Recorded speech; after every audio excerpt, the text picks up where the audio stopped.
మీకో నిజం చెప్పనా? ఆకాశాన్ని చూసే ప్రతిసారి నువ్వు వర్తమానాన్ని కాదు, గతాన్ని చూస్తున్నావు.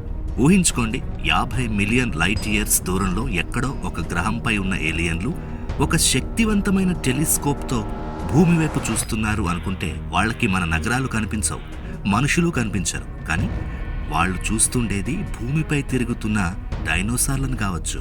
ఎందుకంటే ఏదైనా మనకు కనిపించాలంటే అది కాంతి వేగంతో ముడిపడి ఉంటుంది, అవునా? మరి కాంతి ప్రయాణం చేయడానికి సమయం పడుతుంది కదా. అనంత విశ్వంలో అత్యంత వేగం ఉన్న కాంతి చేరడానికి వేల సంవత్సరాల సమయం పడుతుంది. ఈ రాత్రి మనం చూస్తున్న నక్షత్రాల్లో కొన్ని ఇప్పటికే లేవు. అవి మనిషి పుట్టకముందే పేలి మాయమయ్యాయి. అవును, నిజం. కానీ వాటి వెలుగు మాత్రం ఇప్పటికీ ప్రయాణిస్తూ మన కళ్ళకు చేరుతోంది. అందుకే మనం అంతరిక్షంలో జీవం కోసం వెతుకుతున్నప్పుడు బహుశా మనం ఇప్పటికే జీవం ఉన్న గ్రహాల కోసం చూస్తున్నాం. కానీ అవి ఇంకా బాల్య దశలో ఉన్నట్లుగా కనిపిస్తున్నాయి.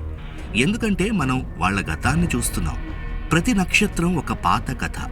ఆకాశాన్ని చూసే ప్రతి చూపు ఒక గతంలోకి చేసే ప్రయాణం. మరి ఎక్కడో దూరంలో ఎవరో మనల్ని చూస్తున్నారు అనుకుంటే వాళ్ళు వేల లక్షల ఏళ్ల క్రితం ఉన్న భూమిని చూస్తున్నట్టే.